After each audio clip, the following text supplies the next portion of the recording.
So I've been meaning to make this video for a while.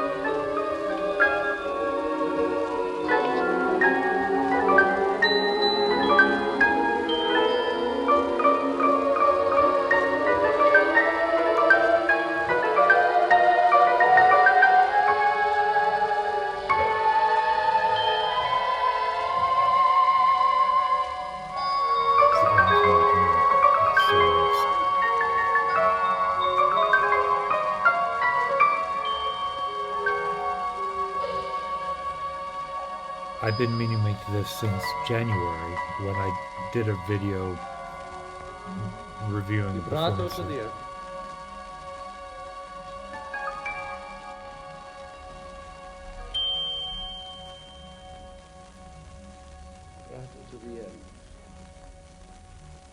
Fine.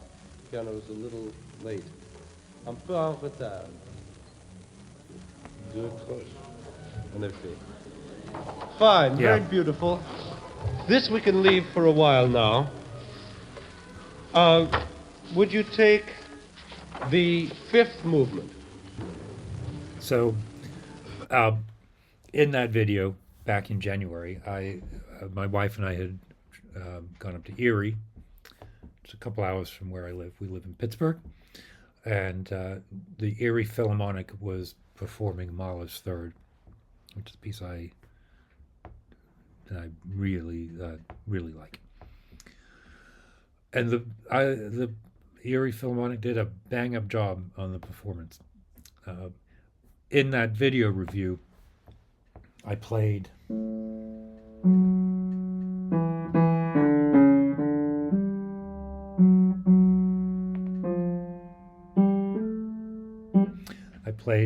I played along on the piano. I played along to a video of Leonard Bernstein conducting the last movement of that piece, which is the kind of thing that we can do nowadays with the magic of the internet. And then I made such a foolhardy statement that I think I even cut it out of that video. You those of you who watch many of my videos know that I rarely slice and dice. I kind of let things unfold in the time that they take. But I said, I don't think Bernstein ever conducted any Messiaen. Messiaen, another composer that I think about a lot and that I listen to a lot, and I talk about a lot on this channel.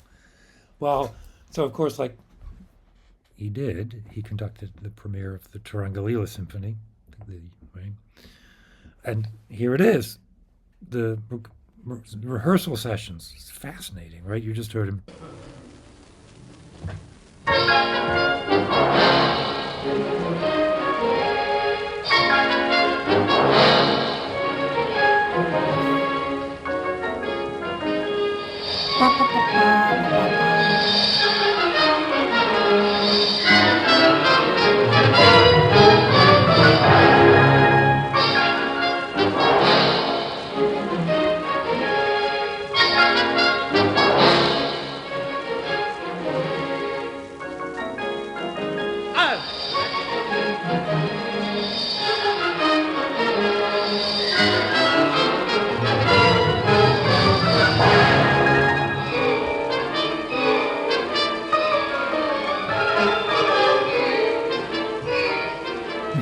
It's so good.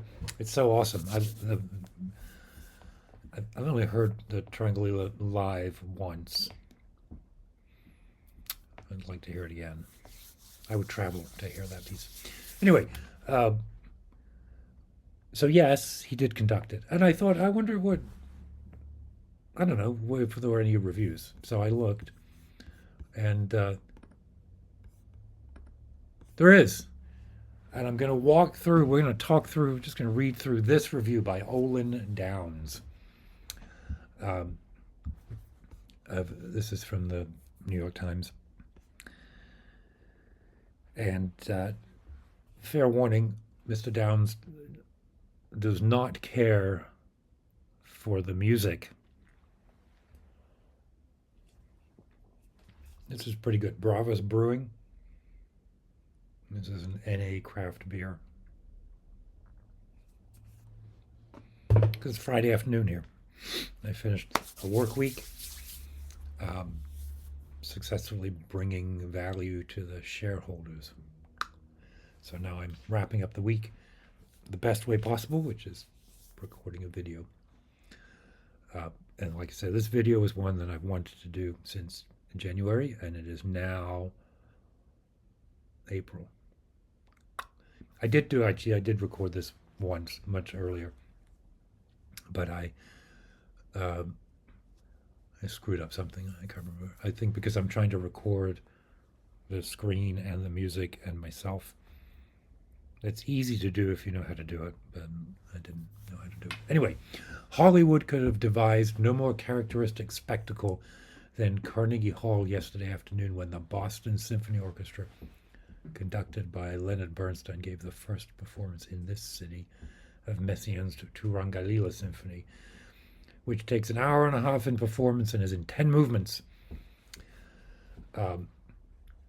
Hollywood spectacle and Hollywood apparatuses. I don't know that I've ever used that word. Apparatchik? I don't know. Not an auspicious start for a reviewer, but nicely put. It has every conceivable instrumental gadget in it. It has that Ons Martineau, right? You could hear that. More vibrato to the end. It's a beautiful instrument. And it utilizes as a set of gadgets about all the discoverable devices of rhythm and counterpoint that have been placed at the composer's disposal by modern technicians of the art. Not, it's a bit unfair, because Messiaen is the modern technician of rhythm. If you read Technique of My Musical Language, which I have here,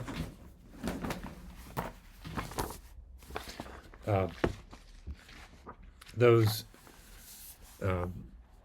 what he's calling gadgets, things like augmentation and diminution of a non-retrogradable rhythm. Non-retrogradable rhythm being a rhythmic pattern that is symmetrical. So if you would play backwards, it's the same as if you play it forwards. So in some sense, it's a very constrained compositional device, but that constraint leads to a sort of stasis. And I don't mean boring, unmoving. I mean sort of hypostasis, like outside of time. So not a gadget, it's a spiritual technique. Sorry, Mr. Downes. Now, the word Turangalila means, in the Indian language, a love song, and love appears to be Mr. Messiaen's theme. It is. The Turangalila Symphony and the Reshant and the Harawi are all, they're known as the Tristan pieces because they are focused on the absolute manifestation of religious love through physical love. It's pretty heavy shit. It is heard in non-retrograde. Yeah, so here he is. He says non-reversible. It's actually non-retrogradable. It's probably the same. Asymmetric augmentations with several rhythmic identities. Yep. Rhythmic modes. And the combinations of quantitative and sounding elements in reinforcing the values and timbres of each percussion instrument by chords which form the resonances of these timbres. More of that quantitative and, if you like, qualitative characterization of his work by the composer in his program book. Messiaen does indeed write extensive program notes, and was criticized for them. Le Cas de Messiaen, right, in the 40s in Paris, initiated in part because people just got pissed off about his purple prose. I'm oversimplifying it, but let's say that's what it was. The orchestra is the biggest, oddest, and on occasion noisiest ever. It is pretty odd, right? He has For one thing, he's got the on Martineau. It is noisiest on the whole in the fifth movement, which was the one that just started in that video, which yesterday came just before the intermission. I disapprove of intermissions in general. I think it makes concerts too long, and what are they for? But I particularly don't like intermissions in the middle of a piece. If it's a 10-movement piece that lasts 90 minutes, there's no intermission. I would never do an intermission. In the Mahler, when we saw it in Erie, they had an intermission after the first movement. Okay, so the first movement is almost as long as the other 5 movements together. And Mahler does say take a break, but I think he meant take a 3-minute break to sort of settle in. He didn't mean take a 20-minute break to go to the bar. No judgment against going to the bar. I've certainly done that plenty of times in my life, although not recently. The most egregious intermission that I witnessed in recent memory was also for a Messiaen piece, Au Canyon des Étoiles, From the Canyon to the Stars, which by no reckoning should you have an intermission in that piece. Anyway, it is a hoopla movement, one gathers, of unbridled passion, and the piano solo, brilliant and vehement, participates in the dynamic exacerbatio of this terrible love. I mean, that does sound pretty awesome. I know he doesn't mean it to sound. Miss Yvonne Loriot played the piano with vehement exacerbation and abounding virtuoso, for which she deserved a hand. She was indeed the equal of the orchestra, although consumed and volcanic in the throes of passion. If you recall from the recording, you hear Bernstein telling her that she was late on an entry. She's a fantastic player, though. The movement is indeed athletic, nor did Mr. Bernstein lose the opportunity for effective gestures and eloquent calisthenics. So here we go, right? So Bernstein always effusive. The television man, because by now he was quite famous, not just as a conductor, but also for his television teaching, plainly manipulating his lens and ducking about in his cupboard overlooking the stage, provided the final Hollywood touch of a piece palpably appropriate to precisely that order of entertainment. So you can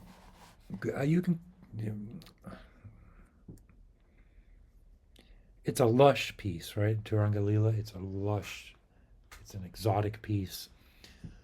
It's a colorful piece. And all of those can be turned into negatives. It's superficial, it's saccharine in its harmonies. Believe it or not everybody loves those added sixth chords that Messiaen uses. Not everybody loves the beautiful modal melodic manipulations that he does. And you can tell where Olin Downes falls on that. This one would say is the best movement. Which one is that? The fifth. Okay. The one before the intermission. And the most fun of the 10-movement symphonic circus. It is cunningly contrived to entertain and excite after much pretentious obscurity. That's brutal. The next best movement from the box office point of view would presumably be Garden of the Sleep of Love. A crooning ditty sweetly harmonized and repeated in the strings while the piano chirps and clucks in ornamentation.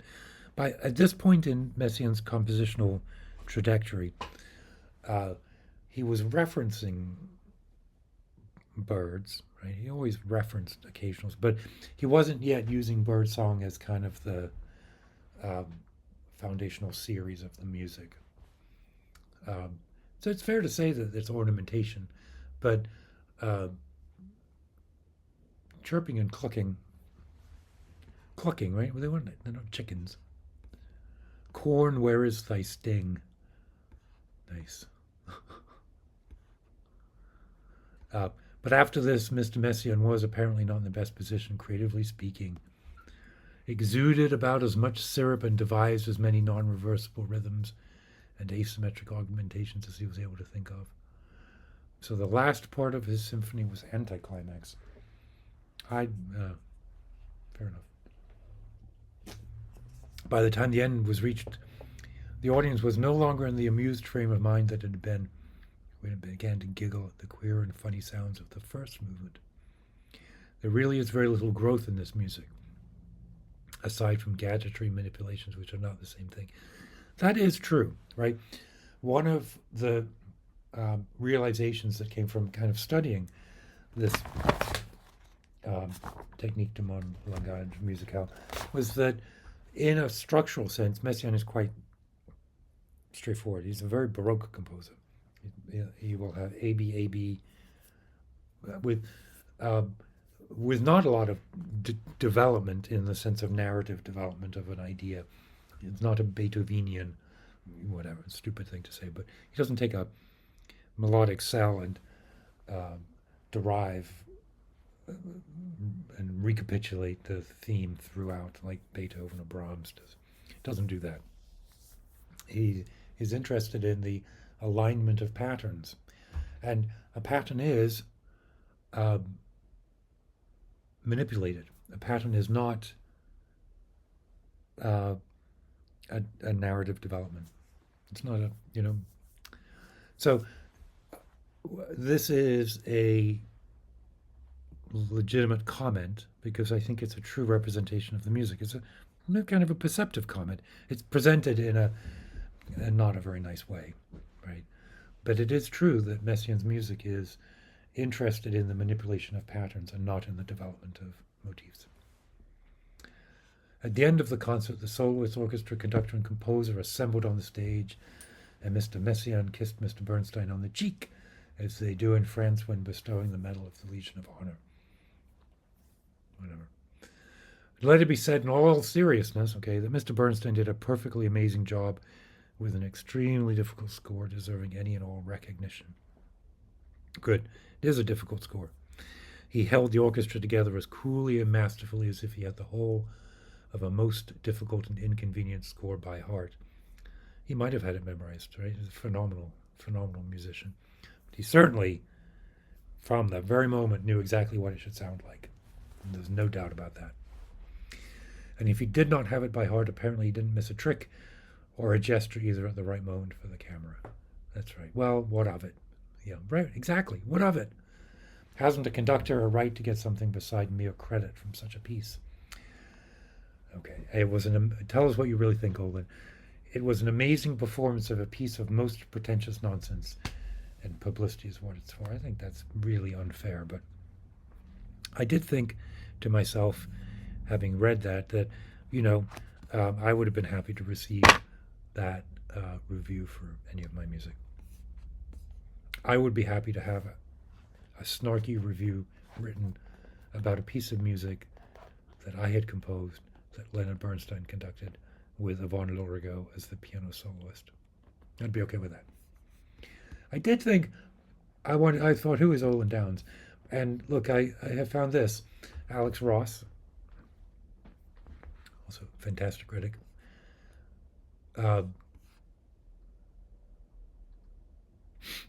wrote this summary of Olin Downes.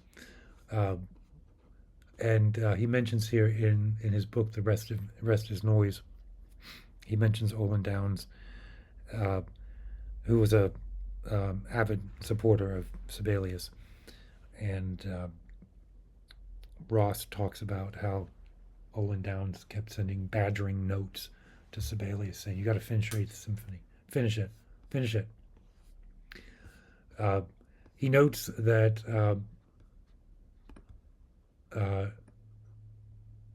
not stiletto sharp style, which I think you saw from,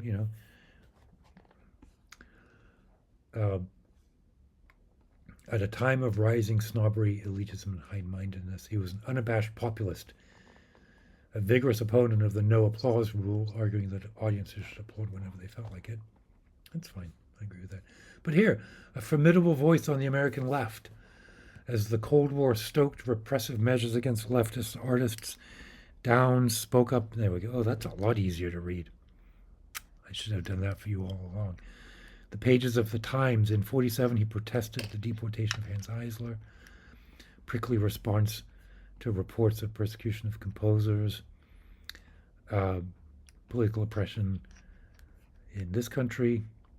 Great nations, including our own, do lip service to democracy while clearly showing they do not believe in democracy. So interesting, right?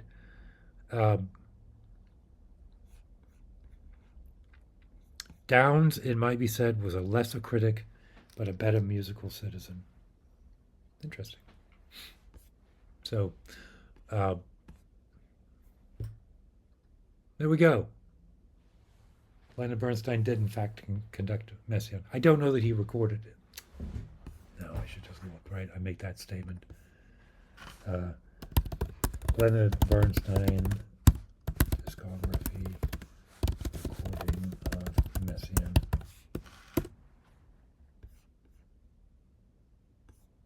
Get the heck out of here.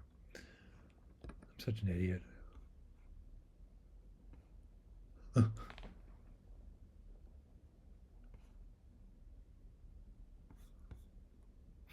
The Trois Petits, right? Okay. So that's pretty interesting. Actually, I'd like to hear that recording. Is it for sale? Oh, look, 10 copies for $3.99.